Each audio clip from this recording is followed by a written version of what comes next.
Bem-vindas à aula de microprocessadores. A gente vai entrar numa fase, vai entrar muitos aspectos tecnológicos, né? Mas para ver a implementação física dos conceitos que nós vimos até agora, né? O que nós vimos até agora, do ponto de vista conceitual? Nós vimos como é que se implementa uma CPU e registradores, né? Uma CPU completa, na verdade, inclusive a parte da memória, né? Que faz parte do processamento a partir de dispositivos que fazem o chaveamento, né? Então, um relé, uma válvula, um transistor, são todos dispositivos elementares, né, que conseguem implementar o bit, tá? Então, a partir dessa implementação de bit, nós chegamos no hardware, né, que a gente consegue é, fazer uma coisa básica da computação. Em cima disso, nós tivemos uma aula específica de instruções, que é a ideia de você, a partir desse hardware, como é que eu faço para executar uma instrução?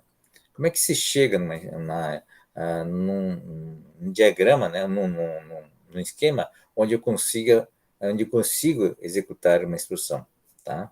Então, esse é um mapa muito importante, um mapeamento muito importante, onde você chega do software agora conectando o hardware. Tá? No fundo, a gente está fazendo um caminho que a gente chama de bottom-up, né? Do relé, do dispositivo de chaveamento, até a linguagem de alto nível. Tá? Então, vimos a instrução de assembler. Uma linguagem sempre tem que fazer a parte prática. É por isso que eu tenho um exercício nosso, né? Uma atividade que é realmente praticar um pouco, né, esse exercício de escrever alguma coisa em Assembler. Tá? Mas a partir dali do Assembler, eu acho que é muito fácil para vocês, principalmente da pessoal da computação, ligar, né, a uma linguagem de alto nível. Né? Porque você sabe que existe uma coisa chamada compilador, que pega aquela linguagem alto nível, Java, C, Python da vida, né? Você tem uma linguagem, o compilador é um software que pega aquela linguagem em alto nível e traduz, né, para o assembler, que traduz para a linguagem de baixo nível, tá? Então, mas essa parte é uma parte que vocês dominam, né? Vocês conseguem enxergar, porque tanto linguagem de alto nível como linguagem de baixo nível são linguagens, são instruções, né? Só que estão em abstrações diferentes, tá? Então, eu não vejo eu não vejo muita dificuldade, principalmente para vocês fazerem essa ligação. Então, minha preocupação com a linguagem de Assembler é justamente fazer um mapeamento, né, dessa linguagem do software, né, da programação, com o hardware, né, essa ponte que era muito importante. Tá? Então, o que a gente vai ver na aula de hoje é uma implementação desses conceitos do seu ponto de vista mais prático, né? Do seu ponto de vista daquilo que existe no mercado, aquilo que existe fisicamente, o que existe o que foi desenvolvido nesses anos todos, né, nas últimas décadas, principalmente sobre a ótica de microprocessadores, tá bom? Então, a ideia de processador já existia, né? Antes mesmo do microprocessador, se implementava processadores, né? Processadores, por exemplo, a válvula, né? Acho que o primeiro computador realmente foi a válvula, né? E depois implementou o conceito de computação, né? Aquele conceito visto, né? Ou conceituado pelo Turing, né? Então você vê o conceito de computação sendo implementado pela válvula, depois houve várias implementações, né, com transistor discreto, né? E depois veio o LSI, né? Desculpe, o circuito integrado, e a partir dali o VLSI, tá? Então, a visão do circuito integrado já é uma eletrônica mais compacta, né? E a tecnologia de VLSI é uma tecnologia onde focou essencialmente na redução do tamanho do transistor. Tá? Isso veio a beneficiar não só o processamento, né, o CPU, como também veio a beneficiar a memória, né, as implementações da memória com bits cada vez menores. Tá? Então, esse é um processo da qual nós estamos há mais de 40 anos, né, a quarta geração dos computadores é o VLSI, e a tecnologia que foi criada para a computação e que a computação é que está investindo nessa tecnologia. Diferentemente de outras tecnologias, que têm outras aplicações, né, a tecnologia de transistor pequenininho, né, é uma tecnologia que beneficia principalmente a computação, né? A maioria da eletrônica analógica que usa transistor, por exemplo, envolve mais potência, mais energia, né? Que não teria interesse num processador tão pequeno assim. Então, na essência do transistor menor, né, está a necessidade e o drive, quer dizer, o direcionamento da computação para esta tecnologia. Ela está chegando próximo do fim, né? Tá? Então tem alguns esforços para tentar ver qual seria a próxima tecnologia, tá bom? A gente não tem uma capacidade de previsão, né, para essas novas tecnologias, porque não é só uma questão física, né, ou tecnológica, é uma questão de mercado, é uma questão também de fabricação, custo, tem todos os elementos envolvidos, né, na definição de uma nova tecnologia, tá? Então, não é só um aspecto científico, envolve aspecto social também, tá? Porque envolve custo, tá bom? Bom, ah, independente disso, então, o que fez com quais são os principais produtos que essa tecnologia VLSI desenvolveu, né? Foram processadores menores, que a gente chama de microprocessadores, né? Então, é uma classe de processadores que permite a produção de processadores pequenos, né? Bem pequenos, eventualmente, né? Pode ser extremamente pequenos, mas de maneira geral são processadores que você consegue ter uma dimensão, né, para um produto como um computador pessoal, de uso pessoal, computador doméstico, né, e computadores portáteis, né, como os smartphones, e que podem ser escalados, né, agregados para formar sistemas computacionais de grande porte, tá bom? Então, hoje, quando a gente fala mesmo em computador de grande porte, estamos falando de microprocessadores sendo agregados aos milhares, aos milhões, para formar um sistema computacional de maior porte, tá bom? Então, a base hoje de processamento, se a gente fala em processamento, a gente fala em VLSI, estamos falando realmente de microprocessadores. O mundo hoje de processamento está centrado em torno dos microprocessadores. Bom, bom uh, antes de avançarmos nessa estrutura interna do microprocessador, a gente vai discutir um pouco algumas abstrações. Tá? Bom, tem a tecnologia. Antes de chegar na abstração, está a discussão da tecnologia, né, VLSI. A lei de Moore, acho que já apresentei antes, né? Aqui tem até o ano 2000. Aqui a quantidade de transistores em cada único chip, né? Você vê já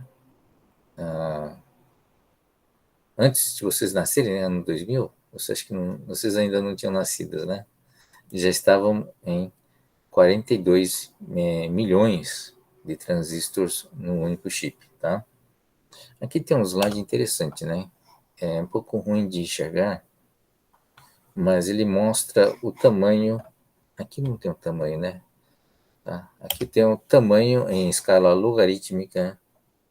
Deixa eu ver se eu mostro. Dá para ver. Melhorou ou não? É uma escala logarítmica aqui, né? Tem uma janela um pouquinho maior, né? Desde a invenção de 1970, mais ou menos, né? Do tamanho de um transistor, né? Então, você tem 10 microns. 10 microns é 0,01 milímetro, tá? Em 10 microns, significa que em 1 milímetro eu tenho 100 divisões. Em 1 milímetro. 1 micron é 1 milímetro, 1 milésima parte de 1 milímetro, né? Tá? Aqui é 100 nano. Aqui está mudando, então, de uma ordem de grandeza cada vez. E hoje, mais ou menos, estamos em 10 nanos, né? Então, a tecnologia atual é mais ou menos isso aí. Em 2017, 2020, tá? 10 nano, tá? Então, essa é uma escala logarítmica, tá? E aqui são os anos. Então, realmente, se você vê aqui quase uma linha reta, né? Se você consegue linearizar essa reta, que basicamente é a lei de Moore, né? Que mostra esse crescimento, ou seja, diminuição, na verdade, né? Crescimento do número de chip, de transistor, no fundo é diminuição do tamanho uh, do transistor, né? Aqui está na escala, né? Então, por exemplo, 3 micro, né? Essa essa bola aqui, ó. 10 micro equivale a esse círculo aqui, ó, aí de 10 microns, tá? Se for isso, né? Tá? Aqui tem alguns desenhos interessantes, né, colocados numa mesma escala, tá? 10 microns, aqui em laranja, aqui é 3 microns, né? 3 microns, esse círculo aqui. Você vê, e aqui em cinza, né, tem algumas células físicas, né? Tá? Então, isso aqui é uma célula vermelha, esse aqui parece uma ampulheta, né? Tá? Isso aqui é um espermatozoide, veja o tamanho dele, né? E aqui deixa eu ver o que é isso aqui, é uma bactéria, se não me engano. É uma bactéria, tá vendo o tamanho da bactéria? Tá? É, é na ordem de 1 micron, mais ou menos, né? Tá? Então, isso mostra a escala, né? Uma comparação física, né? Do qual o tamanho dessas coisas, né? Então, por exemplo, aqui, ó, 65 nano, tá aqui o desenho dele. 65 nano é uma bolinha bem pequenininha que tá aqui, né? Tá? Comparado com uma bactéria que está aqui. Tá? Então, essa escala, né, mostra realmente de que tamanho nós estamos falando, né? Tá? Aqui 10 nano é quase um pontinho só, né? Tá? Acho que nem é possível representar. Para vocês terem uma ideia, né, da comparação física entre esses diversos tamanhos aqui. Tá? Então, um Pentium em 2000, né? Ano 2000 você tem o Pentium 4, por exemplo, né? Pentium 3 não está aqui, mas alguma coisa a tecnologia de 100 nano, né? 90 nano, mais ou menos por aqui, tá? Era a virada do milênio, tá? Então, 130, 160, 130 era mais ou menos essa época que estava aqui, tá? Que representa essa tecnologia de 130. Essas tecnologias que estão aqui, esses números que estão aqui, são números padronizados, né? Então, a cada ano, né, eles discutem qual será a próxima tecnologia, mas, na verdade, a cada 2, 3 anos, né? Tá? O último aqui aumentou. Ele mostra mais ou menos a evolução desses transistores. Tá? Eu já comentei antes, né, que uma fábrica de transistor, uma fábrica de VLSI é uma fábrica multidisciplinar, né, envolve realmente o sincronizar diversas áreas, né, de fabricação para chegar numa fábrica, né, que faz o transistor de tamanho tal. Tá? Então você tem que integrar todo mundo, né, e conversar com várias indústrias simultaneamente para todo mundo trabalhar e concentrado, né, para uma data X entregar uma certa tecnologia que permita a fabricação, né, de um determinado tamanho. Atualmente estamos em torno de 7 nano, né? Acho que é a fábrica mais recente. Tá bom?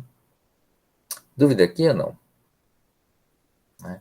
Então, dificilmente vai passar de 1 nano, né? Isso é uma coisa complicada. O que está se investindo é uma visão mais sistêmica de você tem algumas propostas, né? A Intel está fazendo já algumas propostas de fazer uma circuito em 3D, né? Quer dizer, aumentar mais uma dimensão, só que é um pouquinho mais complicado, envolve o processo. 3D entre aspas, né? Algumas camadas a mais, né, em cima que basicamente é um projeto de 2D. Existem uma coisa chamada System on Chip, né? Quer dizer, você faz um chip onde você vai colocar dentro dele vários outros chips, né? Para você integrar uma funções mais sofisticadas. Você faz as conexões dentro de uma mesma. São vários chips, na verdade, vários chips cerâmicos, e você conecta através de um substrato cerâmico, né? Tá? Uma outra proposta é você começar a fazer esse encapsulamento, onde você tem vários.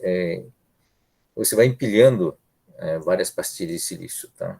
Então, aí tem algumas questões de interconexão e também questões de dissipação de calor, né? São coisas muito complicadas que a gente vai ver também, que impactam diretamente nesse mercado, tá? Nesse processo. Então, são vários assuntos envolvidos, né? Várias propostas para tentar realmente continuar desenvolvendo coisas em cima desse mesmo processo, né, de fabricação. Tá bom? Comentários? Nenhum? Tranquilos? Então tá. Deixa eu só fechar isso aqui. Eu vou deixar aberto aqui, senão eu não vou enxergar os comentários. Bom. Opa. Acho que eu tenho que reduzir isso.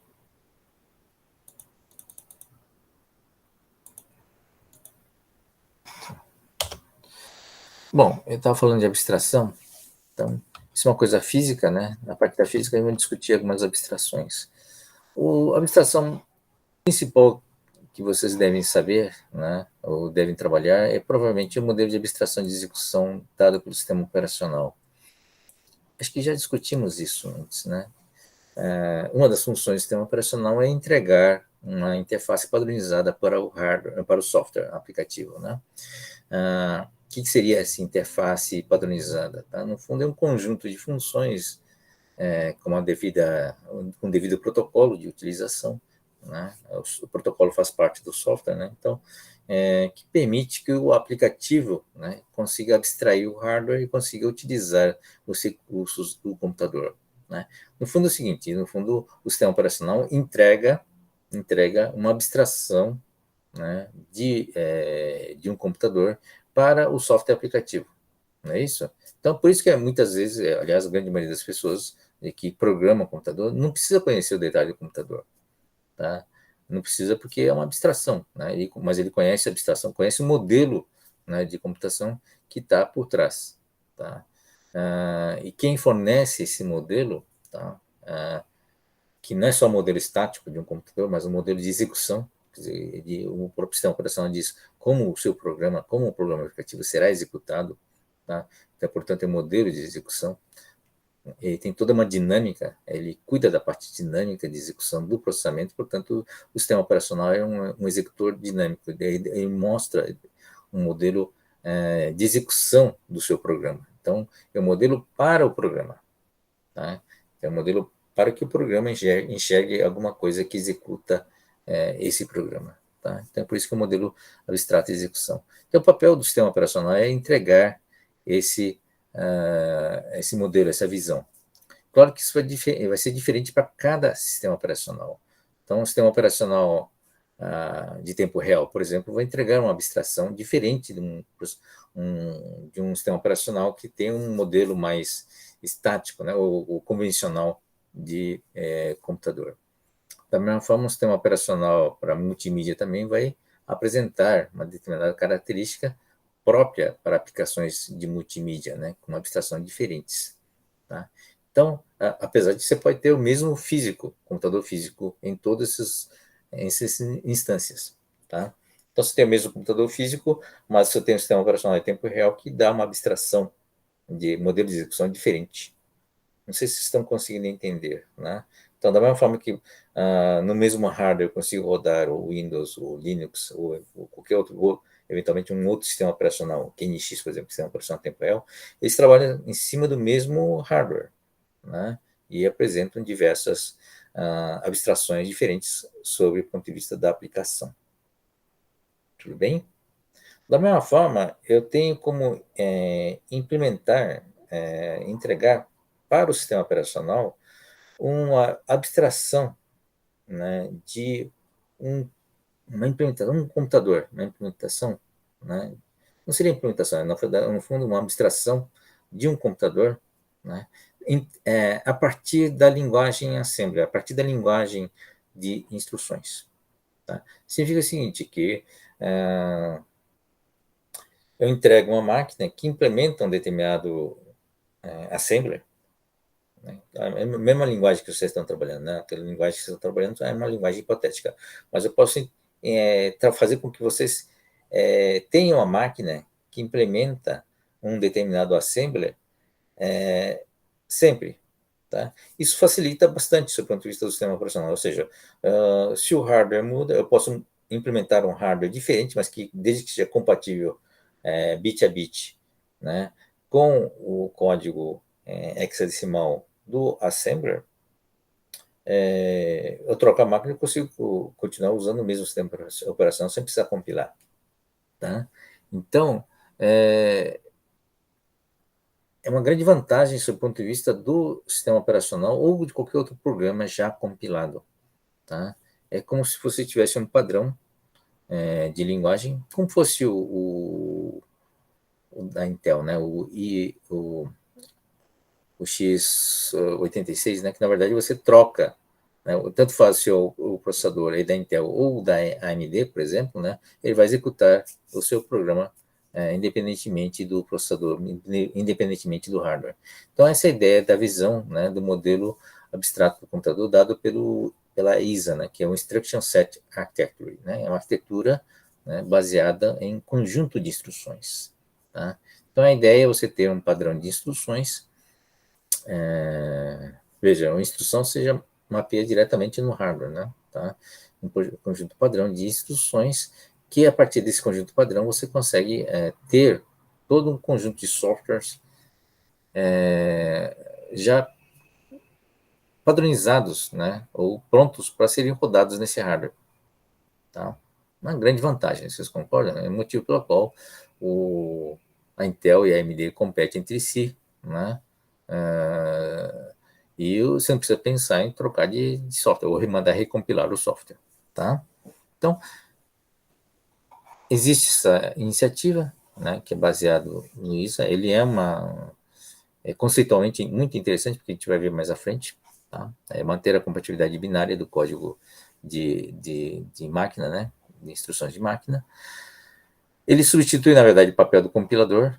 Né?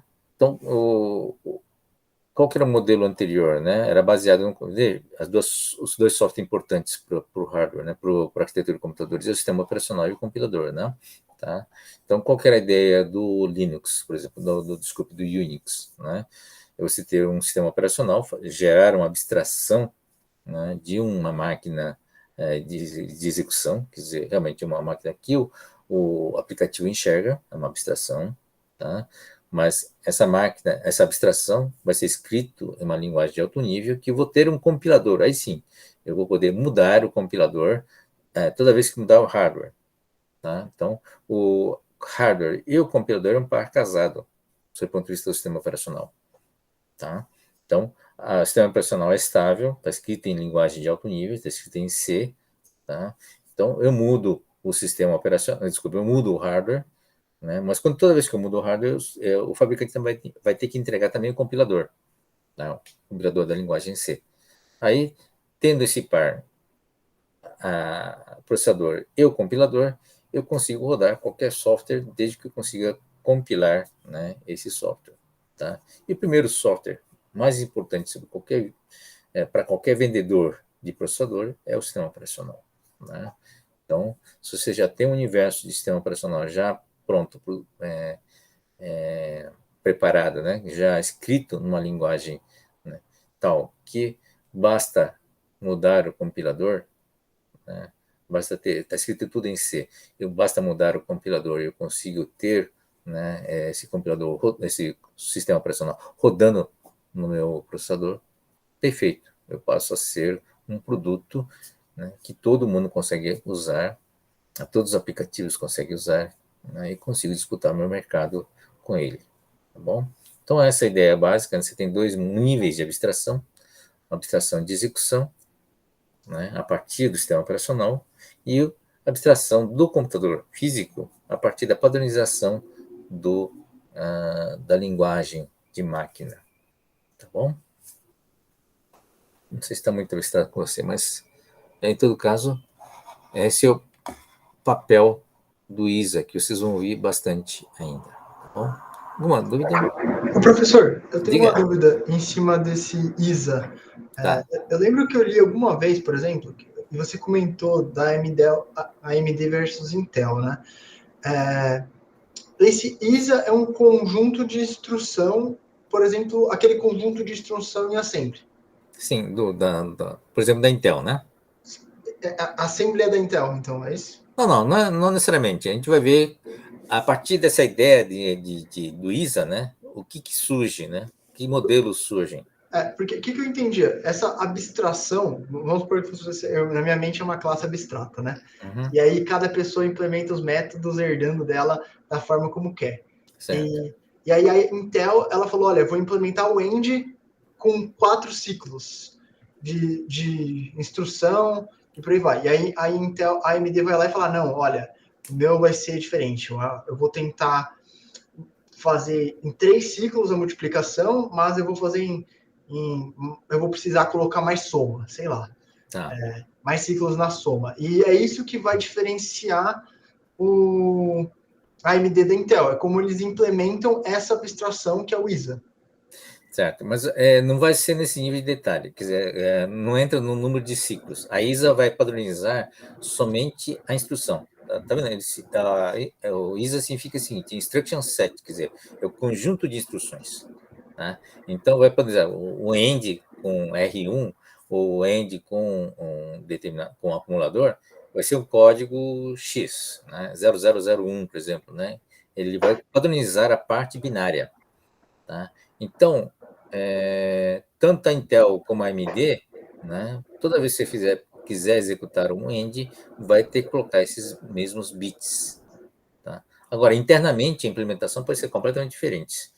Como você falou, você pode fazer esse mesmo end, né, com 3 ciclos, 4 ciclos, né, e a AMD faz com menos ciclos, né, entendeu? Ou Entendi. equivalente, tá? Então, a ideia é padronizar as instruções. Ou seja, sob o ponto de vista do software, executável, não um software alto nível, né? Não estou falando da linguagem C, estou falando da linguagem assembler. Você está padronizando o assembler, tá certo? Então, ou seja, não preciso compilar. Tá? Se tem um programa escrito já, ou linguagem já em objeto, né? Ou já em hexadecimal, né? Eu consigo executar ele, tá? E ARM segue essa mesma ISA ou é outro esquema? Segue sim, a gente vai ver agora, tá? Ah, beleza. As classificações, né? Então, essa é a abstração que veio bem mais tarde, na verdade, né? Da mesma forma que, não sei se vocês estudaram em protocolo de comunicação, né? O pessoal estudou o TCP/IP da internet e dali veio o modelo teórico, né, das camadas.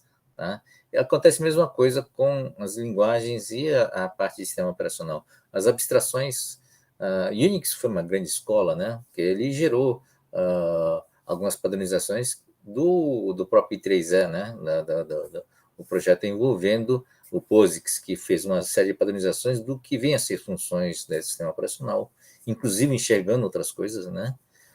Aplicações em tempo real, aplicações envolvendo sistemas distribuídos. A gente vai ver mais evoluções do sistema operacional ainda, mais níveis de abstração do que vem a ser o sistema operacional.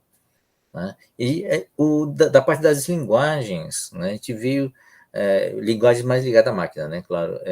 Veio alguns modelos de abstração e o ISA é um desses modelos. Tá? É uma visão, né, de uma abstração do que vem a ser uma linguagem de programação. Tá? Linguagem de máquina. Tá? A partir dessa linguagem, tentar abstrair. Então, a gente vai ver algumas coisas interessantes. Tá? Então, tem um texto aqui, né, daquilo que eu já falei. Então, define tipo de instruções cortadas, né? Ou seja, em termos binários, mantém uma compatibilidade binária, tipo de dados, registros, suporte de hardware para gerenciar a memória principal, recursos fundamentais, né? Quando dá consistência de memória, modo de endereçamento, memória virtual, tudo isso aí, né, é definido em linguagens, instruções, nível de máquina, tá? O ISA especifica o comportamento do código de máquina em execução nas implementações de uma forma que não dependa das características dessa implementação, ou seja, não dependa do hardware. Então, um trabalho interessante para quem elabora os modelos do ISA é realmente tentar criar essas linguagens sem que haja alguma dependência de hardware, né? Quer dizer, sem que haja uma amarração com o hardware. Quanto mais independente for, melhor, porque aí se facilita, né?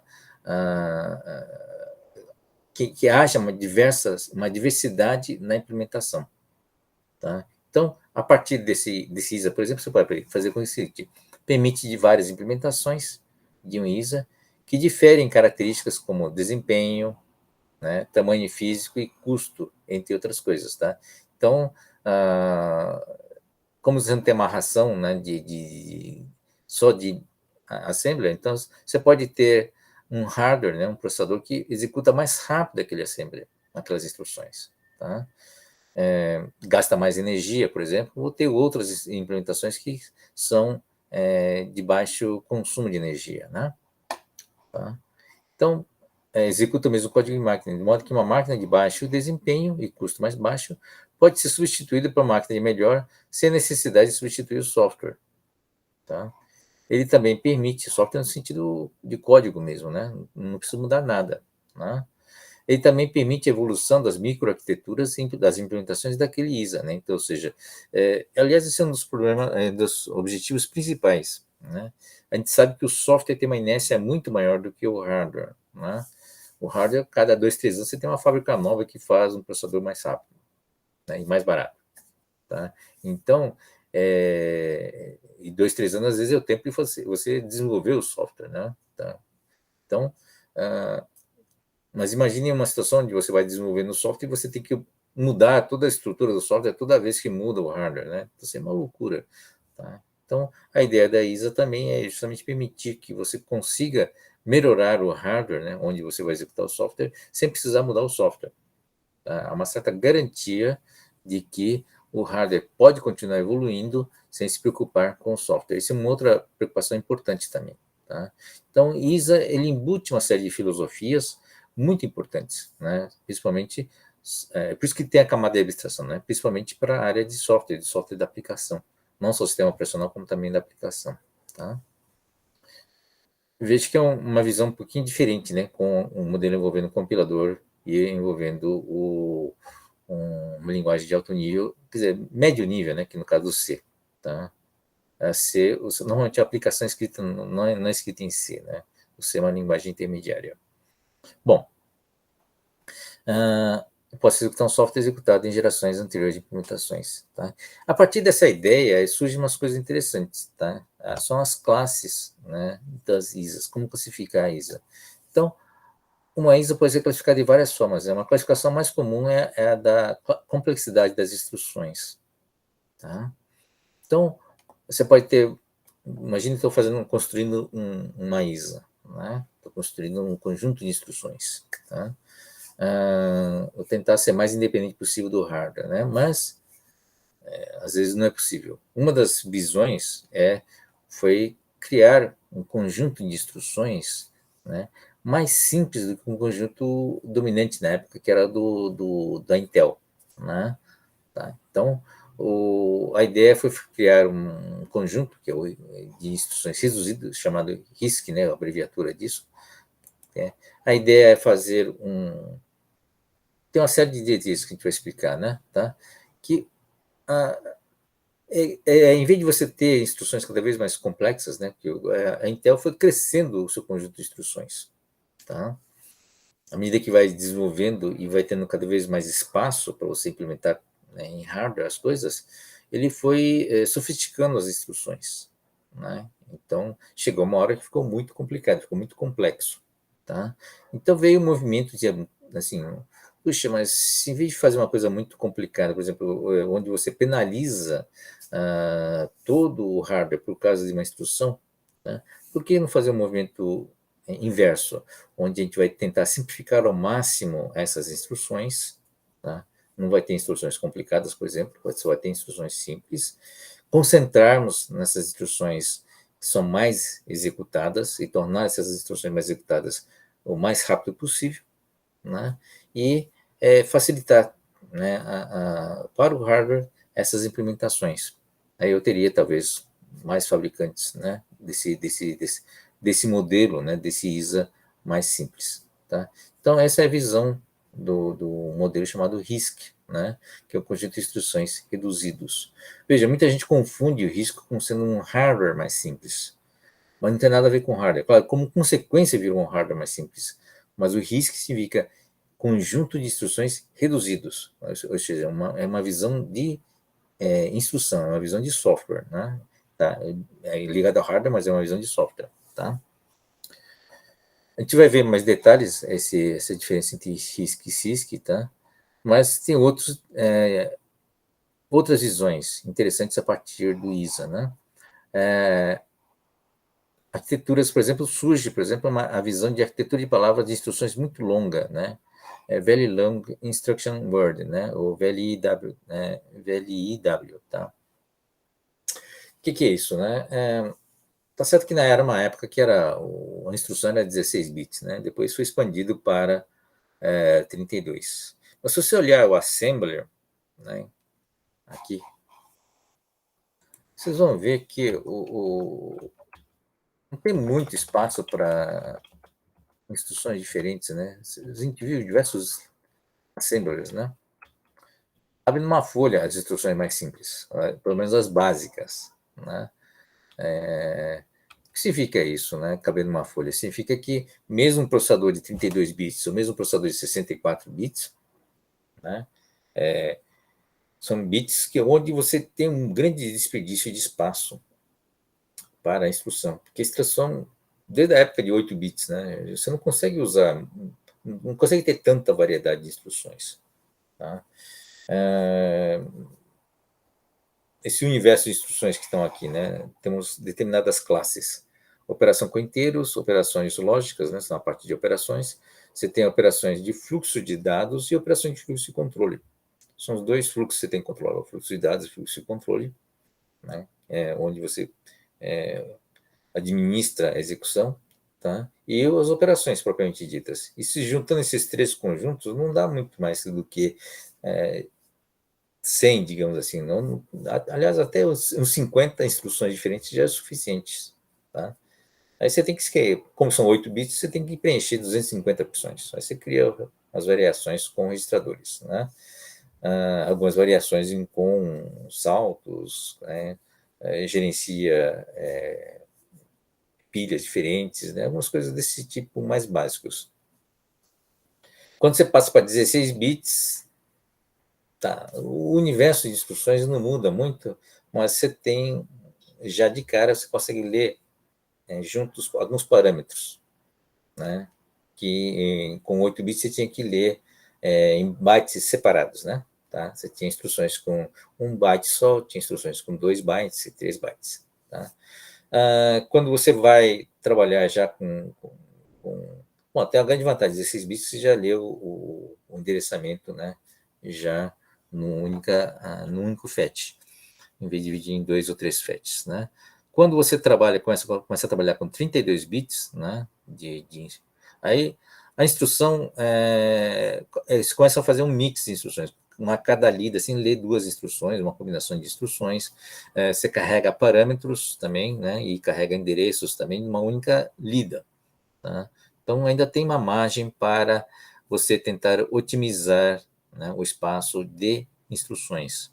Mesmo assim, já é relativamente ineficiente. A densidade da instrução é meio baixa.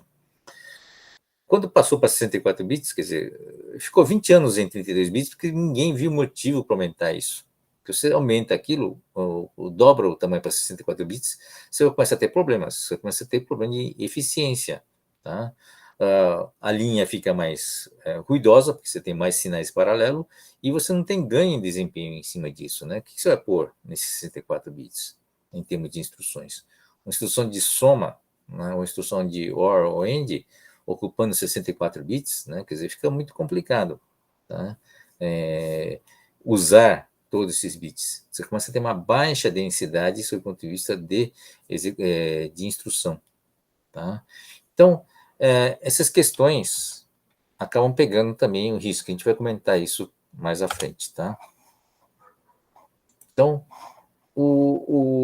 a ideia do Very Long Instruction Word, né, foi uma coisa interessante, não sob o ponto de vista de instruções, foi tentar fazer isso, uma instrução de execução mais rápido, às custas, né, dessa largura maior. Então, imagine esse cara aqui, que está aqui. Deixa eu botar aqui, tá? A gente viu que lemos uma instrução e entramos no microprograma, que é uma memória, né? É uma memória ROM, e que gera todos esses sinais que estão aqui. Tá? Então, isso tem um custo em termos de tempo e em termos de ciclo, porque você tem que ter um ciclo de leitura, né? A memória tem que estabilizar o endereço aqui e um outro tempo para você gerar a saída né, do acesso da memória para cá, tá? Apesar de ser uma memória com e a leitura é bem mais rápida do que uma escrita, né? Mas mesmo assim é um ciclo que se perde aqui, vários ciclos que se perde aqui, tá? A ideia da instrução larga era você ler uma instrução larga o suficiente para ter a maioria dos sinais aqui. Interessante, né? Tá? Então, você cria, você elimina praticamente todo o microprograma, tá? Onde todos os sinais estão na própria instrução, todo o próprio, quando você baixa uma instrução de, por exemplo, de 32 ou de 64 bits, tá? No máximo faz um MUX, né? E aí você já gera, né, com o clock, gera os sinais necessários para fazer a execução. Tá? Essa é a ideia, tá? Você elimina o microprograma, elimina a parte de geração, jogando direto os bits, né, de controle dos sinais físicos, né, da ULA, ou da ULA e conjunto da ULA registrador. Tá? Então, era esse o conceito desses very long, né, instruction load, e a palavra de instruções longas, né, que mais ou menos são relacionados. Tá? Bom, tem algumas instruções interessantes também, que são instruções explicitamente paralelas. Tá? Então, no próprio ISA, começou a se ter um movimento de você embutir na própria linguagem alguns paralelismos. A gente vai ver especificamente o uso, né? O Itanium usou, né, essa filosofia na sua implementação, mas isso a gente vai ver mais à frente. Itanium foi uma iniciativa da Intel de uma arquitetura de 64 bits. Tá? Então, é uma arquitetura que ele faz uma leitura de um byte de 8 bytes simultaneamente, né, um barramento largo, tá? E aí ele aproveita algumas características de execução paralela para o assembler. Esse é o nível de assembler, né? Tá bom? E tem outras interessantes, tá? A partir dessa visão, né, de instruções. Esses são modelos teóricos, né, de qual seria o conjunto mínimo de instruções, né, de um computador. Da mesma forma que houve estudos teóricos, né, para saber quais serão os conjuntos, quais são os operadores lógicos mínimos, né, para uma ULA, né? Tá? Desculpe, sob o ponto de vista da álgebra booleana e sob o ponto de vista da ULA, qual seria o conjunto mínimo, né, de operadores. Houve também um trabalho que nós já vimos, né, qual seria um conjunto mínimo também de instruções, né? Qual seria o mínimo de instruções que o computador deveria ter para poder funcionar, para executar um programa. Tá? Então, esse é o MISC. Tá? Tem esse último, que é super interessante, mas não é objeto nosso, é objeto de uma disciplina de teoria da computação, por exemplo. Né? Aliás, esses dois também. Né? É um computador de uma única instrução. Tá? É possível ter um computador de uma única instrução? Tá? Não vou entrar no mérito, né? Inclusive, é um assunto interessante. Tá? Tem a ver realmente com a máquina de Turing, explora uma série de assuntos conceituais interessantes, tá? Mas são todos trabalho teórico, né? Na verdade, interessantes muito mais para a área matemática do que para a computação prática, né? Então, eles efetivamente nunca foram implementados. Aliás, alguns foram implementados, mas nunca foram comercializados, né? Não tem ganhos de desempenho razoável, porque os objetivos são outros. Mas para quem tem curiosidade na área da computação, são dois assuntos muito interessantes sobre a ótica, né? Então, das instruções, tá? Que está na fronteira, a instrução está na fronteira entre o hardware e o software, tá? Então, durante muito tempo, né, teve essa discussão em cima dessas instruções, discussões inclusive teóricas, né, para estabelecer, né, um padrão, estabelecer uma facilidade, na verdade, de tentar, né, criar uma abstração que fosse uma transição suave entre o hardware e o software, quer dizer, uma intermediação abstrata entre o hardware e o software. Tá? Então, esse é o grande mérito das ISAs, né? Tá? É a discussão dessas ISAs. E aí vamos entrar na parte prática, né? Que envolve essa discussão do RISC e como é que isso foi, RISC e o CISC, né? Como é que isso foi traduzido em produtos, né, do nosso mundo real, né? Tá? Então, o que foi o RISC inicialmente? Né? Foi para realmente ser contra o CISC, que na verdade era a Intel na época. Tá? O objetivo era desenvolver um processador com um conjunto simplificado de instruções para reduzir o ciclo de máquina necessário para a execução de uma instrução. Tá? Não se esqueça, no ciclo de máquina, à medida que as instruções vão ficando complicadas, você vai acrescentando ciclos de máquina. Não é isso que a gente viu nas aulas passadas, né, com as instruções? À medida que tem instruções mais complicadas, você passa a ter mais ciclo de máquina. Então, o pessoal teve a seguinte ideia, mas né, toda vez que você gerencia, né, quando você cria mais ciclos de máquina, você precisa ter alguém coordenando, né, esses ciclos de máquina, né? Tá? Ou seja, o hardware ficando mais complicado. Tá? Por que não podemos trabalhar no sentido de você ter um mínimo de ciclos, né? E amarrar isso num ciclo só? Tá? Então, a ideia do RISC foi, primeiro, gerar instruções que pudessem ser executadas diretamente, né, sem passar pelo microcódigo, né? Sem passar pelo microprograma, quer dizer, diretamente aqui, se envolver esse cara. Ou seja, ele reduz bastante a flexibilidade, né, do assembler. Tá? Você não consegue mais usar essa memória ROM como sendo um tradutor, né, de uma instrução assembly para os sinais internos. Tá? Então, a ideia foi passar direto para ser os sinais internos. Então, processadores sem microprogramas, sem interpretação.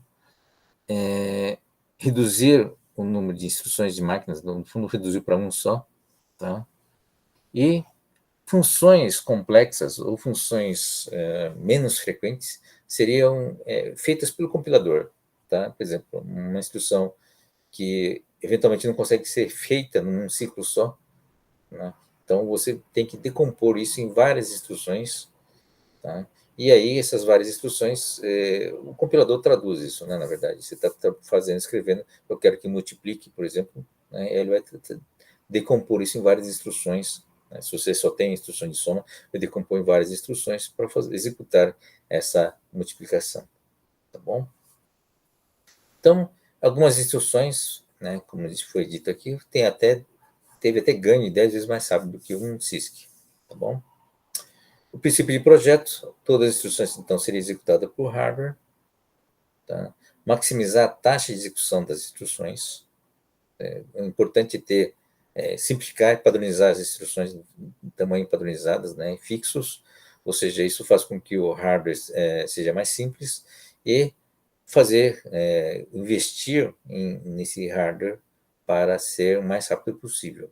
Se tiver alguma instrução que atrapalhe esse processo, você simplesmente não utiliza essas instruções ou não implementa essa instrução. Então, instruções devem ser fáceis de decodificar, né? Ou seja, não exigir um MUX, né? Ou então vários estágios, vários registradores para você decompor a instrução. E restringir acesso à memória somente load store. Tá? Então, aquelas instruções de assembly que você pega uma variável da memória, né? Ou soma com outra variável interna, por exemplo, você elimina tudo. Né? Só faz as operações aritméticas e lógicas usando registradores. Essa é a regra básica, né? Não há acesso à memória externa, a não ser por duas instruções, especificamente, né? Load e store. Só tem essas duas. Tá? Tanto é que mais tarde essas arquiteturas RISC virão a ser conhecidas como arquiteturas load store. Tá? E, como estou realmente usando só os registradores internos, né, evitando acessar a memória externa, eu tenho que ter bastante registradores. Bom, essa é a filosofia inicial, né, do RISC. A computação CISC, né, busca completar uma tarefa com o mínimo de linhas de código possível. Né? Uma única instrução CISC pode levar vários ciclos de relógio do computador para ser concluída. Por exemplo, a modificação de dois números de um processador CISC pode ser concluída com uma única instrução.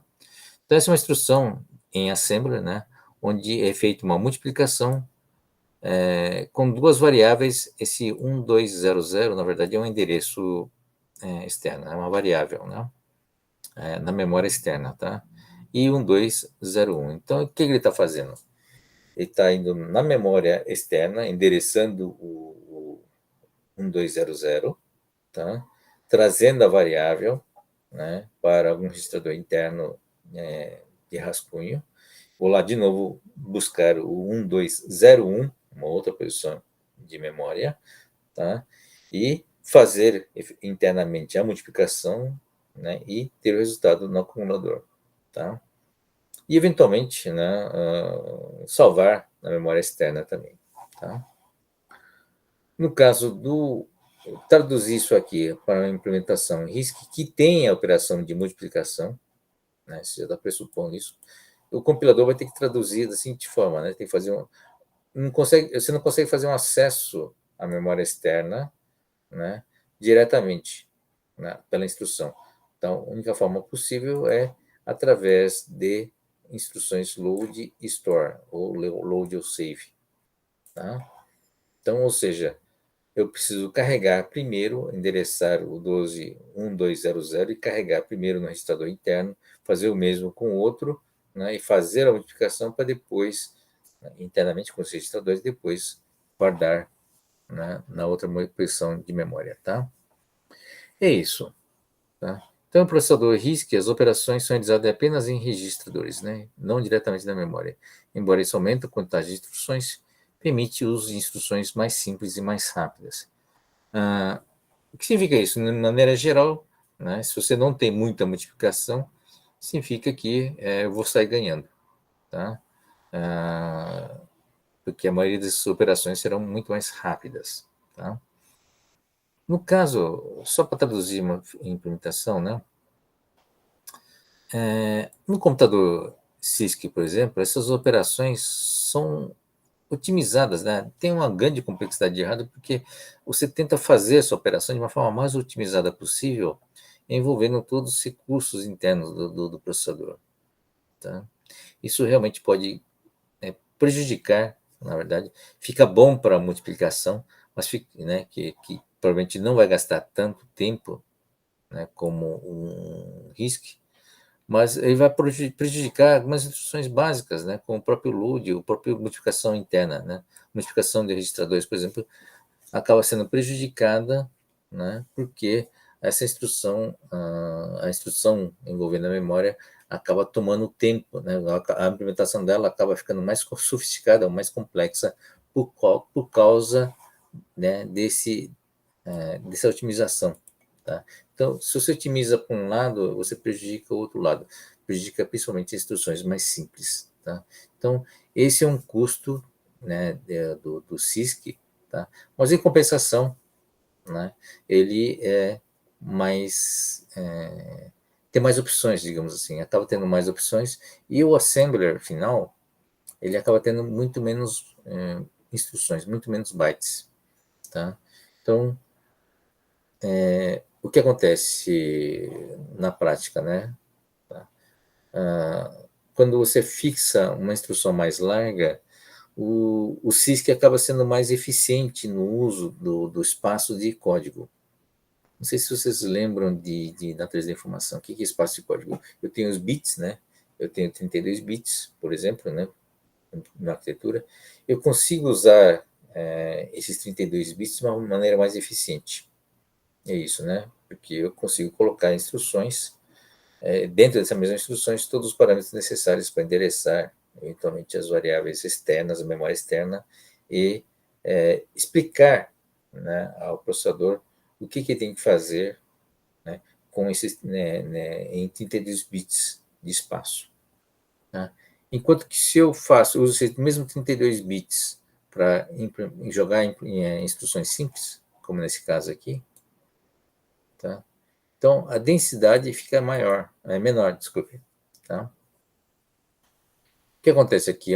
Aqui é só um byte, desculpe, é só um Word, né? Por exemplo, de 32 bits, estou lendo para fazendo fetch da minha execução. Aqui sou obrigado a fazer 4 fetches. Todos eles aqui têm 32 bits, porque a largura é fixa. tá? Principalmente no RISC, né? No RISC a largura é toda fixa. Tá? E aí, o que você ganha em termos, mesmo que você execute instruções, cada um deles é muito mais rápido. Né? Suponha que eu preciso só de 3 ciclos para cada um deles. Tá? Isso aqui eu preciso de 10 ciclos. Tá? Na soma total, acaba sendo um pouquinho mais lento, mas você ganha em outras coisas, né? Mas, sob o ponto de vista de densidade de informação da instrução, ele é muito mais eficiente. Tá? Não se esqueça que a gente está falando do par processador e memória. Né? Então, tudo bem, as instruções são mais simples, mais rápidas de ser executadas do lado da CPU, mas se está ocupando 4 vezes mais espaço na memória, né, isso tem um custo. Tá? Eu tenho que ter uma banda, né, que transmita 4 vezes mais rápido para ter a mesma função. No fundo é isso. Eu preciso de espaço 4 vezes maior para fazer a mesma coisa. Tá? Então, esse é um dos problemas sérios do RISC. Tá? Então, as principais diferenças, né, tá aqui. O CISC é ênfase no hardware, né, você tenta otimizar, fazer tudo, né, o máximo de possível para facilitar a vida do software. Inclui instruções complexas de múltiplos ciclos de máquina, execução de memória para memória, né, load store, incorporado nas instruções. Tá? Tamanhos de códigos pequenos, muitos ciclos por segundo. Tá? Então, ou seja, aqui é pequeno, mas cada um deles é muitos ciclos dentro dele. Tá? Transistores usados para armazenar instruções complexas. Tá? Tudo bem. Tá? Então, exemplo é o x86, né, da Intel. RISC, né, o oposto, é ênfase no software, único ciclo de máquina, instruções reduzidas apenas, né, quer dizer, somente as instruções somente são as que usam, né, os registradores, tá? Registrador para registrador, load store são instruções independentes, né? Ou seja, você não tem instrução envolvendo memória externa. A única forma de acessar a memória externa é através de load store. Tá? E são instruções independentes, né? São curtas, né? E são independentes. Poucos ciclos por segundo, né? Ou seja, são mais rápidos, né? E código, mas em compensação gera códigos grandes. Gasta mais transistores e registradores, ou seja, os transistores aqui dentro da CPU é utilizado para fazer mais registradores, enquanto que não se diz que os transistores são usados para controlar, né? Não só armazenar, mas controlar instruções complexas. Alguns RISCs famosos, né? Tá? Tem os 3 primeiros, são mais antigos, tá? E o ARM, que é o último, que é o mais recente, né? Apesar de, desculpe, o ARM não é recente, né? O ARM é uma empresa que trabalha com RISC já há 30 anos, pelo menos, tá? Mas é o mais recente do ponto de vista do mercado, né, dos smartphones. Bom, esses dois universidades, Stanford e a da Berkeley, né, foram os grandes incentivadores do RISC. Enquanto que o CISC veio basicamente da Intel, AMD, né, e pessoal mais ligado à fabricação, o RISC veio de uma visão mais acadêmica, né? E essas duas universidades fizeram uma popularização da filosofia do RISC, tá? Mas chegaram a comercializar, né, essas ideias. No Stanford teve o projeto foi MIPS, né, e que foi implementado por MIPS Technologies, né, e é o principal uso didático. Então, vários livros, né, na área de arquitetura de computadores, vocês vão ver, né, a implementação MIPS bem detalhada, tá? O da Berkeley gerou um produto realmente famoso, o UltraSpark da Sun. Sun é uma empresa que desenvolveu computadores na área gráfica, né? Usou computadores pessoais para trabalhar a parte gráfica. É uma empresa famosa, né? Foi famosa na época, né? Hoje acho que quem comprou foi a Oracle, né? Então, a Sun era um produtor de workstation e fazia seus próprios processadores. Isso era necessário na época porque os processadores da Intel não tinham mínimo desempenho para trabalhar na área gráfica. Então, para ter esse desempenho na parte gráfica, que no fundo não envolve operações complicadas, né? Você não precisa de multiplicação, por exemplo, né? Quer dizer, hoje precisa, mas na época não era necessário ter tantas operações aritméticas. Então, um processador tipo RISC, né, que importante era fazer as operações simples de uma forma rápida, era muito adequado para os workstations gráficos da Sun. Tá? Então, foi implementado na forma de um processador chamado UltraSpark, e depois acabou virando, né, uma referência, né, a esse projeto. Acho que não está no domínio público, mas está no estágio de um projeto aberto, tá? Que é conhecido como RISC-V, é muito famoso, na verdade, tá? Stanford, até agora há pouco, né, Stanford não, a MIPS Technology, que é uma empresa, até pouco tempo atrás, acho que até um ano atrás, ainda trabalhava na produção desses processadores MIPS, tá? Mas recentemente, realmente coisa de um ano, eles largaram, né? Não é que largaram, resolveram não investir mais no MIPS e resolveram investir no RISC-V, tá? Então, o RISC-V é uma iniciativa que envolve muita gente forte no mercado, tá? Em termos de, não só em termos de projeto, como implementação física. Veja, o produto, né, da Berkeley, a Universidade de Berkeley, é um produto abstrato, né, um conjunto de instruções, independente de hardware. Então, você pode ter diversos implementadores, diversos fabricantes que podem gerar diversas versões, né, para esse mesmo assembler. Tá? Então, existem versões para equipamentos móveis, outros para equipamentos embarcados, né, e outras aplicações importantes. Tá? Uma outra implementação de RISC, né, mas isso já é fechado, né, é o PowerPC, tá? Projetado, né, desenvolvido pela IBM. Tá? Então, a ideia do PowerPC foi realmente tentar substituir a Intel, né, no mercado dos desktops. Tá? Então, é uma arquitetura também RISC, filosofia RISC. Durante muito tempo, quem bancou o PowerPC foram essas três empresas, a IBM, a Motorola e a Apple. A Motorola na fabricação também, tá? E a Apple, nos Macintoshes, os primeiros Macintoshes com tudo PowerPC, né? Tá? Então, você tem várias gerações de Mac, né, usando o PowerPC. Até, eu não lembro quando, que a Apple desistiu do PowerPC, né, e migrou para os processadores da Intel. Tá? Mas isso é uma outra história que a gente pode comentar depois. Tá? E aí, sem o mercado consumidor, o PowerPC acabou meio que órfão, né? Tá? E a IBM basicamente abriu o projeto, né, do PowerPC, criou o PowerISA, né, que é gerenciado pelo uma fundação, Open Power.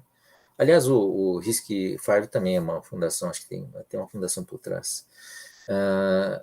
São cujo objetivo, né, realmente foi ter um ISA padronizado, aberto, né, para várias, e inclusive com a parte de implementação. Isso é uma coisa interessante, né? Tem a parte de implementação que as mais antigas, né, que ficou aberta também, tá? Então isso fez com que isso manteve o mercado, né, do PowerPC ou do PowerISA por bastante tempo. Inclusive chegou a ser um dos processadores mais produzidos, não antes claro, dos smartphones, tá? Então, qual é o principal mercado, né, desse produto PowerPC? Né? Era um mercado muito maior, que era o mercado de alguns produtos que precisavam de processador robusto, né? Exemplo, vamos ver se vocês descobrem. Alguma ideia onde poderia ser usado? Um processador bom, né? 16 bits, teve 32 bits também, né? Tá? Então, um dos mercados importantes do PowerPC foi justamente na área industrial. Né? Então, se olha um carro, por exemplo, né, não só na automação industrial também, mas mesmo no processadores embarcados, tá? Se olha um carro, por exemplo, tem um monte de processadores, né? E precisa ser processadores confiáveis, né, que você conhece o projeto e que tem um projeto aberto que você consiga checar, né? Então, na área de automação, área de processadores embarcados, roteadores, em toda a área de telecomunicações, os processadores usados nas telecomunicações baseados no PowerPC, né, ou PowerISA. Então, você tem um mercado que, na verdade, sob o ponto de vista de volume, é maior do que o PC. Então, o PC é limitado por um número de usuários, digamos assim. Mas na área industrial, né, e aplicações tipo roteadores, controladores na área de telecomunicações, você tem muitos equipamentos, né, que precisam de processador, tá? É o domínio completo do Power, né, do PowerPC, tá bom? E aí temos o último, né, que é o projeto da ARM. Como eu falei, um projeto, é uma empresa desde a década de 80 investe na área de RISC, né? O R do ARM é RISC, né? Então, eles trabalham com projetos, não é fabricante, é só projetos, tá? E não é aberto, tá? É um projeto fechado, apesar de que os primeiros projetos da ARM eram baseados não lembro se era do Power PC ou se era baseado no projeto da Berkeley. Ambos eram abertos. Eu não lembro mais exatamente qual dos dois, mas o ARM, inclusive, disponibilizou a parte de design, a parte de projeto desses primeiros processadores, né, baseados nessas arquiteturas abertas. Hoje a arquitetura é mais fechada, né, inclusive você não tem informações, né, eles não abrem especificação também, nem design, né, só os primeiros processadores. Tá? Mas são processadores RISCs que foram. Usou o RISC, na verdade, porque o ARM teve o objetivo de ter um processador com baixo consumo de energia. Né? Essa é uma visão muito diferente, viu? Desenvolver um processador voltado ao desempenho é diferente de você ter um processador voltado à economia de energia, em termos até estruturais. Né? Vou ver se eu tenho alguns exemplos aqui. Vou dar um exemplo simples, tá? Mas na verdade é muito mais do que isso. Eu vou tentar pegar aqui no repositório,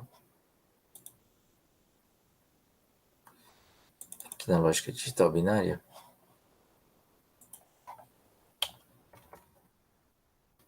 Essa ULA, por exemplo, né? Bem simples, né? Tá? Vocês lembram desse desenho aqui, né? Tá? Quando eu seleciono aqui, por exemplo, uma operação, esquece essa operação aqui, vamos esquecer aqui. Uma operação de AND aqui, a primeira que está aqui, tá? Então, deixo selecionado aqui. Essa seleção aqui dessa operação AND, ele vai habilitar, essa aqui é um demultiplex, né? Ele vai chegar nessa porta aqui, vai habilitar essa saída aqui, que vai gerar a saída, um output referente ao AND, certo?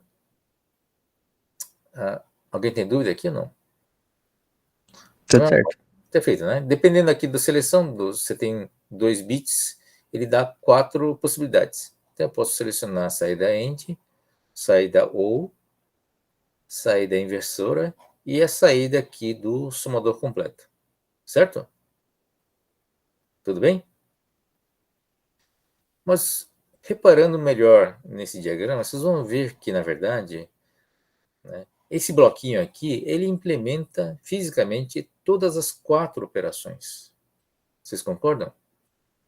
No instante que você disponibiliza os dados aqui A e B, todas as 4 operações são realizadas.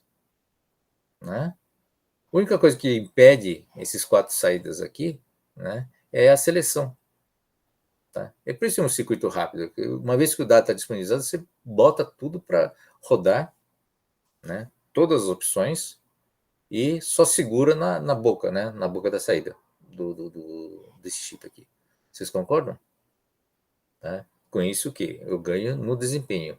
Né? Não preciso controlar uma por uma as entradas. Eu jogo tudo, né? Faço tudo que tem que fazer e só seleciono no último instante para maximizar meu desempenho. Tá? Sob o ponto de vista de desempenho, é perfeito, mas sob o ponto de vista de consumo, o que significa isso? Né? Que é um tremendo desperdício de energia. Só quero fazer um end, mas na verdade eu estou fazendo todas as 4 operações aqui. Vocês concordam? Né? Então, fazer um projeto voltado ao desempenho e fazer um outro projeto voltado à economia de energia são projetos realmente distintos pela essência. Tá? Isso, para não falar no nível de arquitetura. No nível de arquitetura, você faz muito mais coisas. Né? Você tem um controle de blocos, né? Blocos inativos, eu desligo simplesmente, eu tenho controle de power, né? Tá? E você reduz o clock. Tá? Uma outra coisa que você faz é quando você está em baixa atividade, você reduz o clock assim, absurdamente. Tá? Você reduz em 4, 5 ordens de grandeza, quase nós parando, né? Mesmo que não precisa. Imagine agora, por exemplo, na aula, né? Onde está tudo parado, na verdade. Você não precisa da CPU. Tá? Então você reduz o mínimo necessário, o batimento cardíaco da CPU, para minimizar, né, a energia. Tá? Para não falar que eu desligo partes, né? Tá? Se eu não estou usando todos os cores, eu realmente desligo, tiro a energia, né, dos cores não sendo utilizados. Tá? Eu reduzo as áreas de registradores também que não estão sendo utilizadas. Então, o projeto de um circuito, né, de uma CPU, voltado à redução de consumo é completamente diferente, né, de um projeto onde você quer maximizar o desempenho. Tá? Não sei se ficou claro. Tudo bem? Então, e essa visão, né, de um projeto voltado, né, ao consumo, à redução do consumo, é a essência, né, dessa empresa chamada ARM. Né? Tá? É um projetista de sistemas altamente eficientes do ponto de vista de energia. Por isso que virou, né, o processador de escolha, né, para os smartphones, tá? Que realmente tem um problema de consumo. Você tem que maximizar o uso da energia, né? Tá bom? Então, é uma área que a Intel não tinha como entrar, assim, pelo menos de uma forma simples. Tá? Eu teria que realmente mudar a cabeça de muita gente para você desenvolver do zero. Né? Tem toda uma questão cultural de desenvolver processadores de baixo consumo. Tá bom? Professor, Oi, diga. uma curiosidade, não sei se você viu que, da mesma forma que a Apple foi do PowerPC pro x86, né? Há uns anos atrás, ela foi do x86 pro ARM agora, nos notebooks dela. Notebooks, né? Não, É. perfeito. Eu acho que E é uma opção excelente, na verdade, porque a Apple já estavam acostumados com a ARM, né? Por causa dos iPhones, né? sim, sim. E o interessante é que o notebook que lançou ontem até, ele tem o mesmo desempenho do desktop Pro dela de 2 anos atrás, com consumo de coisa de 10, 15 watts. Assim. Não, perfeito. Vai ser Não, interessante esses próximos anos aí. não, no fundo, a Apple é uma empresa que usa a tecnologia para a aplicação. Tá? É realmente uma empresa consciente. Isso é uma herança do Steve Jobs. Né? Então, ele não tem essa amarração com a própria IBM, bobeou muito assim, no seu desenvolvimento por causa disso. Né? Eles ficam muito focados, né? Ou tem muito orgulho da tecnologia que desenvolvem e acaba restringindo, né, o seu desenvolvimento. Ele não tem aquele jogo de cintura da Apple, onde ele muda de tecnologia assim, da noite para o dia, sem dó. Né? Porque eles não estão preocupados. Então, claro, tem uma preocupação com a tecnologia, mas estão preocupados muito mais no uso da aplicação da tecnologia do que na tecnologia em si. Né? Então, até que quando mudou para a Intel, né, eles tiveram um problema sério, né? Porque o sistema operacional deles era baseado tudo no PowerPC. Né? O sistema operacional, apesar de ter uma linguagem C, por exemplo, que isso é uma questão de compilar, ele tinha toda uma estrutura que era diferente, né? Do ponto de vista de sistema operacional. E não tiveram dó, não. Largaram tudo, jogaram tudo fora e usaram o quê? Usaram o caminho mais simples, na verdade, né? Que é pegaram Linux, né? Tá? Que estava lá, já estava consolidado, pegaram Linux, rodaram dentro do PC deles, o Macintosh, na verdade, no fundo ficou bem parecido com um PC comum, né? E pegaram e alteraram, né, o Linux o suficiente para ficar legal, ficar com cara da Apple, né? Principalmente interface gráfica. E depois fecharam o projeto, né? Hoje não sei nem se roda ainda. Há algum tempo atrás ainda rodava alguns programas escritos para Linux, né? Hoje nem sei se roda, mas não sei se eles não têm um compromisso de manter essa compatibilidade, né? Então, o sistema operacional foi evoluindo, mas foi já um projeto fechado. Não deixaram aberto o projeto, né? Com as melhorias que foram feitas. Apesar de terem pego um projeto aberto, que é o Linux, né? Bom, isso são outras histórias, né? Que a gente pode comentar. Mas é isso, viu, gente? Então, tem muita coisa interessante por trás disso, do que é aberto e o que não é aberto, como essas... a gente vai discutir algumas dessas tecnologias e como elas evoluíram, tá? Então, algumas coisas interessantes para observar. O RISC-V, né? Ele é um bom projeto, do seu ponto de vista acadêmico, do seu ponto de vista de consistência, e muita gente gosta dele, né? Mas ele tem pouca experiência prática, né? Na verdade, exceto o Sun, né? Mas é uma área muito interessante. Você tem que observar bem a evolução do o RISC-V, né? Mas não tem a experiência que a ARM tem em desenvolver projetos, porque ele não é só a ARM não é só um projeto RISC, né? Ele tem experiência prática de desenvolver arquiteturas implementáveis, né? Físicas, tá? Então, isso faz muita diferença, né? O know-how de desenvolvimento de projetos faz muita diferença para você ter um desempenho e baixo consumo, né? Tá? Então, o PowerPC tem um histórico também de mercado, isso é um produto muito importante, vai ter um histórico por trás disso. Já discuti algumas coisas em cima disso, tá? Nessa mesma aula, tá? Bom, continuando com a questão do RISC, né? Características mais significativas dos processadores RISC é que a memória externa era só acessível por uma única instrução de load e uma outra instrução de save ou de store, né? Tá? Todas as outras instruções foram limitadas para registros internos, né? Isso simplificou muitos aspectos do projeto processador, permitindo que as instruções tenham comprimento fixo, isso é importante, né? Simplificando os pipelines, a gente vai discutir os pipelines lá logo em seguida, tá? E isolando a lógica de lidar com atraso no acesso à memória, tá? Então, qualquer problema de acesso à memória, principalmente os caches, né? Já estava restrito em duas instruções, load e store, tá? Para apenas duas instruções, né? Isso fez com que o projeto RISC, na verdade, fosse chamado de arquiteturas load store, né? Porque se você faz essa restrição, o resto vem, né? Vem junto, tá? Bom, quais são os problemas da arquitetura RISC, né? RISC, na verdade, ser tão bom assim porque ninguém usa, né? Quer dizer, ninguém usa, desculpa. Por que quem tem não usa, né? Bom, código mais extenso é o problema da densidade de instrução, tá? Esse é um problema seríssimo, ou seja, memória é caro, transferir instruções da memória para o processador também custa em termos de tempo. O que significa densidade baixa? Significa que eu estou tendo 32 bits, por exemplo, né? É fixo, né? No caso do RISC. Eu fixo todas as instruções, não tem instruções maior que 32 bits, tá? Então, ou menor que 32 bits também. Então, como é fixo, tá? Como é fixo, ele é ineficiente, né? Você está fazendo um add com um registrador com outro registrador e eu não preciso de 32 bits. Se bobear, preciso só de 8 bits.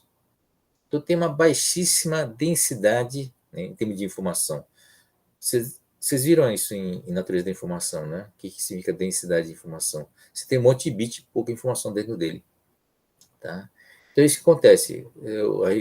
À medida que o RISC era bom quando era 16 bits, mas depois, quando aumentou para 32, ficou altamente ineficiente. Depois, para 64 bits, nem se fala, né? É quase impensável fazer um RISC de 64 bits pelo custo que isso significa. Então, essa baixa densidade de instruções, que é diferente no CISC. O CISC são instruções muito complicadas, variadas, né? Ou seja, tenta usar ao máximo esses 32 ou 64 bits.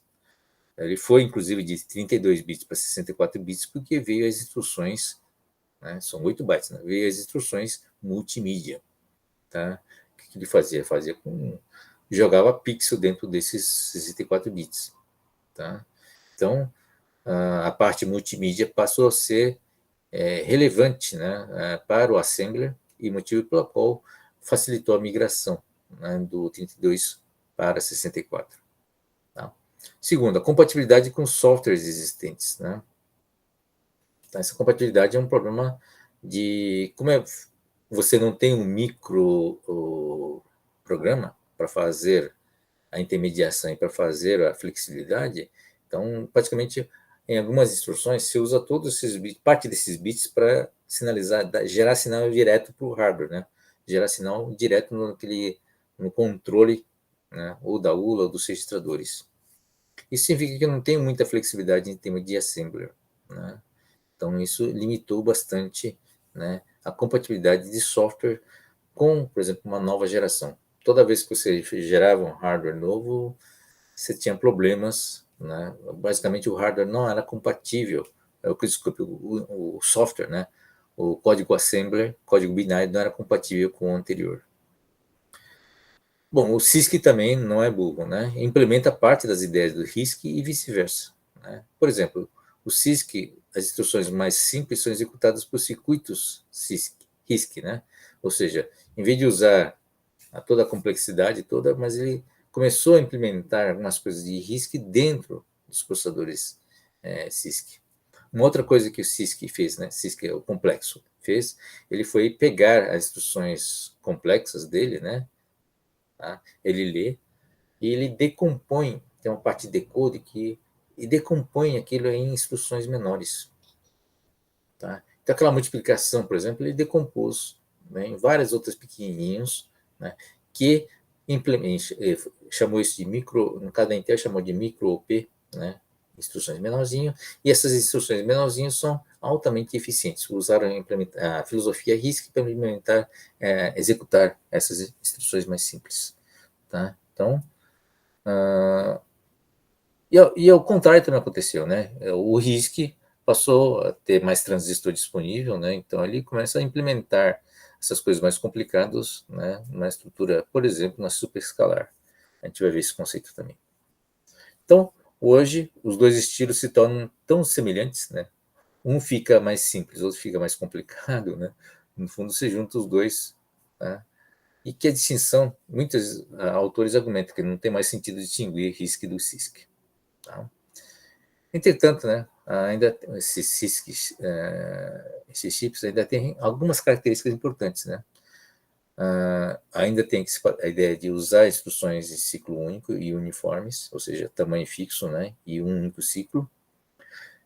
Retém a arquitetura de registrador para registrador, quer dizer, as operações sendo feitas registrador para registrador, e restringir, né, as instruções de acesso à memória externa somente para o load e store. E, apesar de conjunto de instruções estendidas, né, porque a partir do superescalar passaram a expandir bastante, né, a quantidade de instruções. O chip RISC ainda tem internamente um grande número de registradores de uso geral. Tá? Isso evita realmente o uso de memória externa. Tá? Então, isso alguma coisa ainda retém. Tá? Mas interessante que muitos projetos de RISC passaram a ser chamados realmente de arquiteturas load store. Tá? Acho que mantém o nome RISC por uma questão de tradição na década de 80. Tá bom? Bom, gente, alguma dúvida? Falamos bastante, né? Tudo certo, professor. Tudo certo? Estão acordados ainda? Ainda tem mais 15 minutos de aula, tá, gente? Então vamos discutir um pouquinho mais da parte de arquitetura interna, tá? Bom, temos o diagrama de tempo do processador.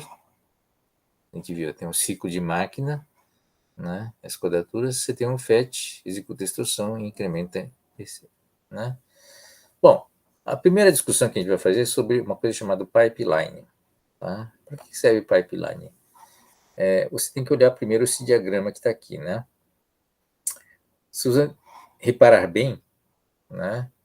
O único ciclo que executa aqui é do meio, né? Não é isso? Executa a instrução. Os outros só fazem o seguinte: você gasta um tempo para fazer a leitura da instrução e outro para incrementar o program counter, né? E que a execução mesmo é só o do meio. Tá? Então, como é que eu faço para melhorar isso aqui? Como é que eu faço para fazer com que todos os ciclos possam executar uma instrução? por exemplo. Será que eu consigo executar uma instrução se antes de fazer o fetch? O que vocês acham? Não. Não, muito bem, é isso mesmo. Como é que eu vou executar uma instrução se eu não sei nem o que vou executar, né? Tá? Mas, caramba, será que não tem como melhorar isso, né? Tá? Então, uma ideia interessante é o pipeline. Tá? O que o pipeline faz? Tá bom, eu não consigo fazer isso, né? Executar uma instrução antes de fazer um fetch. Mas o que eu faço? O que eu posso fazer? Vou dedicar um hardware específico para cada uma dessas etapas e fazer o seguinte, tá? Eu vou fazer o fetch aqui para essa instrução, para executar essa instrução nesse tempo, mas, ao mesmo tempo que eu estou fazendo o fetch aqui, dessa próxima instrução, eu posso executar uma instrução anterior aqui, não posso? Usando esse mesmo ciclo de máquina. O que vocês acham? Bacana, né? Não estou fazendo isso? Quer dizer, eu posso executar aqui, nesse primeiro ciclo de máquina, enquanto eu estou fazendo o fetch. Eu tenho um hardware que faz o fetch da instrução. Enquanto eu estou fazendo um fetch da instrução anterior, do próximo, desculpe, eu posso executar a instrução anterior. Tá? Porque a parte de execução está ociosa, não estou fazendo nada com ele. Tá? E aqui no Problem Counter, eu vou fazer um hardware diferente aqui no registrador do Problem Counter, onde eu ponho um hardware só de incremento. Dou um clock nele lá e ele incrementa. Tá? Não precisa passar pela ULA. Tá? Então, o que acontece? Né? Eu fiz o fetch aqui, né, do Problem Counter. Tá? Eu faço a execução de uma instrução e esse mesmo Problem Counter, né, nesse mesmo tempo aqui, tá? Quando estou fazendo fetch, já transfiro para um outro lugar, tá? Mas aí eu faço um fetch e aqui, ao mesmo tempo, eu faço incremento de uma outra instrução, não dessa aqui. Né? Então, você tem 3 instruções em tempos diferentes. Tá? Aqui tem uma fazendo o fetch, né, da próxima instrução que eu vou executar. Estou executando uma instrução aqui, nessa parte de baixo. Né? Alguma coisa que eu já fiz o fetch antes, já está disponível. Tá? E mais ainda, né? Enquanto esse cara já está fazendo fetch, eu já estou incrementando o problem counter aqui. Tá? E eu repito essas 3 fases, né, em cada ciclo. E a gente chama isso de pipeline. Tá? É um diagrama desse tipo aqui. Ó. Tá? Eu estou fazendo fetch, né? Eu estou executando aqui e o write back, né? Bom, aqui nem aparece o ciclo do incremento power do problem counter, mas no fundo eu faço esse incremento do problem counter em cada um desses 5. Então, esse é exemplo de um pipeline mínimo, na verdade, né? Tá? De 5 estágios, tá? Onde eu tenho um hardware dedicado para cada uma dessas etapas, tá? Então, na primeira vez que eu estou pegando uma instrução, está aqui, ó, a minha instrução 1 está aqui, eu fiz o fetch, tá? Não tenho nada antes, né? Porque acabou de dar um reset, por exemplo, não tenho nada aqui no meu pipeline. Então, primeiro chegou aqui. Depois que a instrução foi feita o fetch, eu passo para decodificar essa instrução. A gente vai ver mais à frente o que significa decodificar, tá? Depois que eu decodifico, né, ele não é execução da instrução, tá? Execução das instruções eu realmente estou passando pela ULA, mas eu posso pegar a instrução e analisar essa instrução. Isso significa decodificar. Analisar significa eu tenho que pegar um outro parâmetro ou não? Né? Eu tenho que preparar alguma coisa antes para fazer a execução dessa instrução ou não? Então, isso é uma fase de preparação, no fundo é uma decodificação. Tá? Pegar a instrução e analisar essa instrução para saber o que eu tenho que fazer do ponto de vista de fluxo, né, de dados de controle. Tá bom? Então, é para orientar o meu hardware. E aí, a próxima etapa é, a partir da decodificação, eu sei se eu preciso de um novo operando ou não. Se precisar, faço um fetch desse operando. Tá? E depois, tendo operando, eu consigo fazer a execução, e depois que a execução terminou, o resultado está no acumulador, eu tenho que fazer alguma coisa com esse resultado, né? É a parte da write back, quer dizer, ou escrevo de volta na memória, ou eu transfiro para um registrador, eu tenho que fazer alguma coisa com o meu resultado. Tá? E eu repito isso. Tá? No fundo, o pipeline representa, usei a palavra errada, não é o ciclo mínimo, mas o ciclo máximo de todas as instruções. Quer dizer, qual é o pior caso, né, das instruções, e a partir disso eu faço um desenho do pipeline. Tá? Isso, por exemplo, nas instruções complexas implica que o pipeline tem que ser extenso também, dá para perceber, né? Que você desenha ele para o pior caso. Bom, qual que é a grande vantagem de você ter hardware dedicado para cada uma dessas etapas? A instrução seguiu cada uma dessas etapas, quer dizer, eu não aumentei nada a velocidade dessa instrução. Mas, né, essa é para a primeira instrução. Na segunda instrução, enquanto eu estou fazendo, por exemplo, decodificação, ele já está buscando a próxima instrução. Né? Então, quando a instrução avançou para fazer o fetch do operando, né, a instrução anterior à minha está fazendo a decodificação. Tá? E assim por diante. Tá? Quando eu preencho todos as 5 etapas, tá? Você passa a ter 5 instruções diferentes sendo executadas no mesmo ciclo de máquina que está aqui. Tá? Então eu tenho 5 instruções paralelas. E aí, se você olha somente a saída, o que você consegue enxergar? Você começa a ver que você tem a instrução sendo gerado a cada ciclo de máquina. Tá? Ou seja, em cada ciclo de máquina, eu tenho a execução de uma instrução. Tá? Então, o ciclo de instrução não mudou. Tá? Foi dividido até em mais etapas. Porque, de repente, eu não tenho operando para fazer um fetch, por exemplo, na minha instrução. Tá? E aí ele passa batido, não faço nada. Tá? Ele tem um custo a pagar. Quer dizer, ele fixa todos. Né? O pipeline faz com que todas as instruções tenham a mesma duração, tanto as curtas como as mais extensas.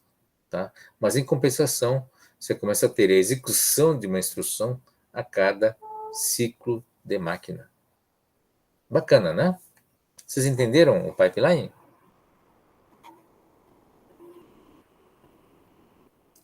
Dúvidas? Sim, professor. Né? Então, Ô, professor, oi. só uma pergunta. Ali naquele desenho mesmo que você estava mostrando, É esse aqui, né? do pipeline mesmo. É. Você tem aí esse desenho, esse tipo um gráfico aí mostrando cada uma do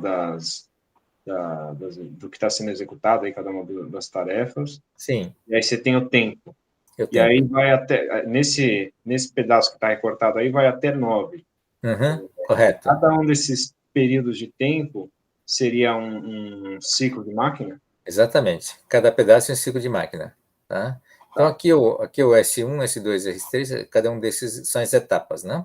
Tá? Certo. Então, você tem a instrução 1, né, que está avançando no tempo, né? Está avançando do S1 para S2, para S3, S4, né? Então, aqui ele saiu, ó, né? Aqui ele saiu, na última etapa, né? Saiu no 5.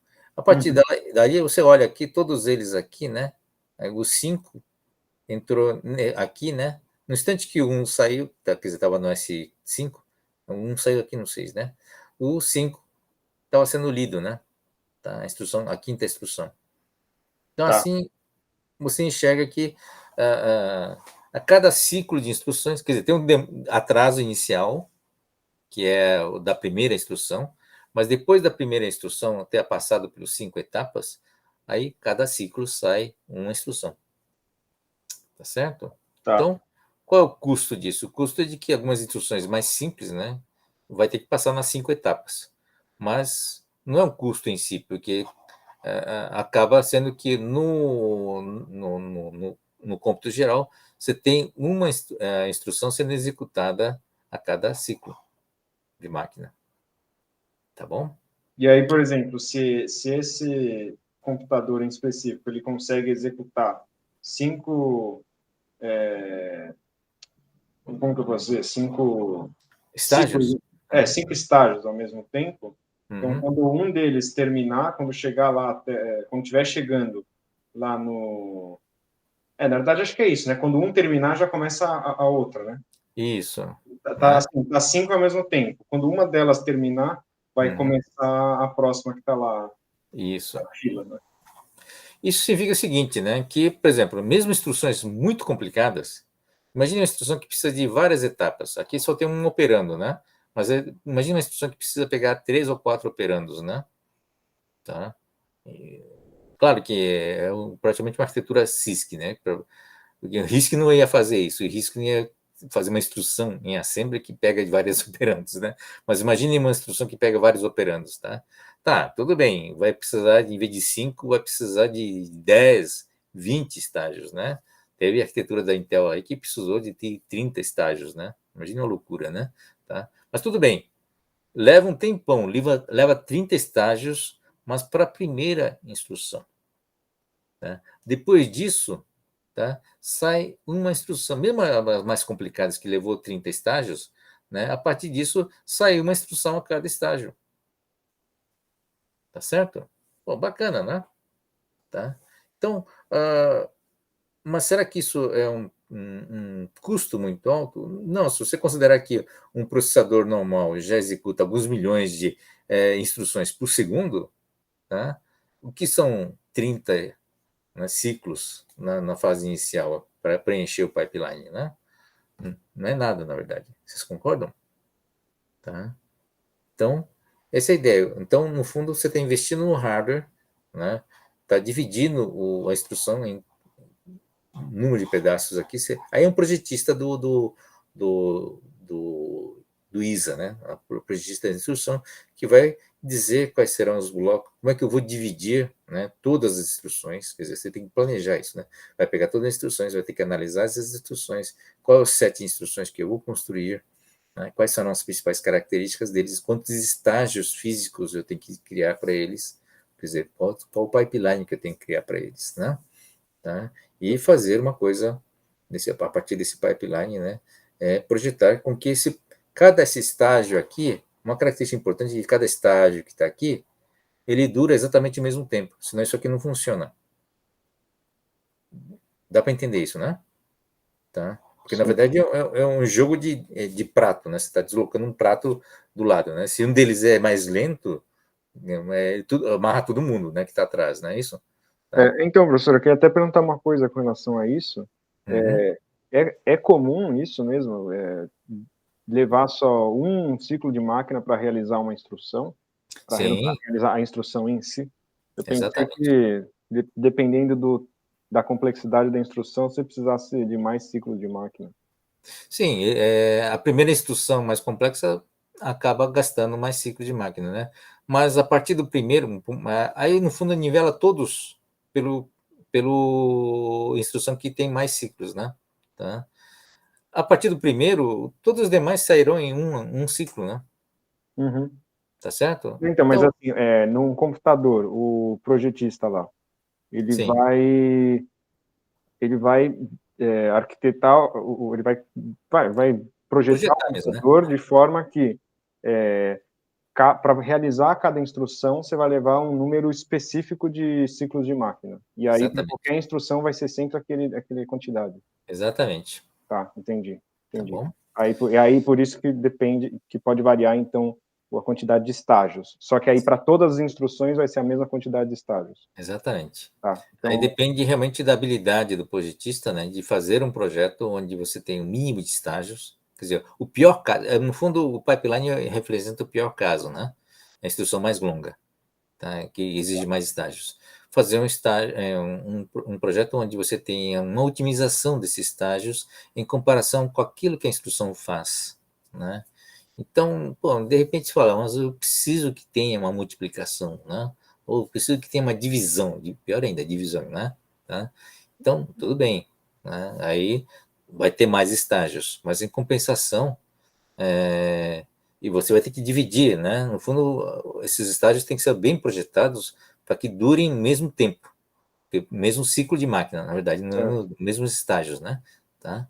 E aí, é claro que tem alguns preços, né? Por exemplo, aqui nós temos um ciclo, cadê? Aqui mesmo, né? De 4 clocks, né? Aí, dependendo de algumas coisas, né? Você tem que otimizar aqui e, de repente, o número de clocks não é o suficiente, né? Então, você vê, eu quero economizar esse tempo o que você tem que fazer? Tem que fazer com que esse tempo seja o menor possível, ou seja, menos número de clock possível, tá? Mas o que é mais importante? Reduzir isso aqui ou reduzir o conjunto todo de instruções para todas as instruções, né? Então, tem umas escolhas interessantes, né? A AMD, por exemplo, escolheu ter mais ciclos de máquina. Acho que tinha 9 ciclos de máquina. É um número meio estranho, né? Quebrado. Mas, em compensação, no cômputo geral das instruções deles, acabou gerando um pipeline, né? Que tinha menos estágios, né? Eu não lembro mais como é que era. No fundo, gerava um desempenho melhor, tá? Então, era um balanço entre número de pipeline, número de estágios de pipelines, né, o tipo de função que você fazia no pipeline e, pior, né, manter a compatibilidade, né, com o código da Intel, e além do mais, você tem uma otimização no número de ciclos. Então, é um balanço muito complexo, né? Acho que, provavelmente a AMD era muito boa em projetos, né? Acho que ainda é. Então, eles faziam um bom balanço desses estudos, tudo, para poder fazer um bom projeto, né, de um processador, tá? Então, não é trivial, tá, fazer esses projetos. E é muito interessante, muito bacana também, né? Mas é uma ideia muito boa esse pipeline. Quer dizer, a ideia não é do microprocessador, veio da ideia já do processador, né? Quando se construía processador de grande porte, né? Então, são ideias interessantes que, à medida que você passa a ter recursos, passa a ter mais transistores, isso passa a ser viável implementar estas soluções. Tá bom?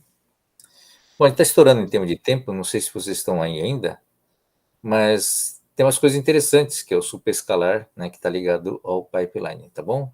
Mas a gente vai ver na próxima aula. Espero que vocês venham, hein? Tá ficando interessante, né? Tá. Tá ficando sim, professor. Tá ficando bom. Vocês vão ver que tem muita coisa bacana, tá bom?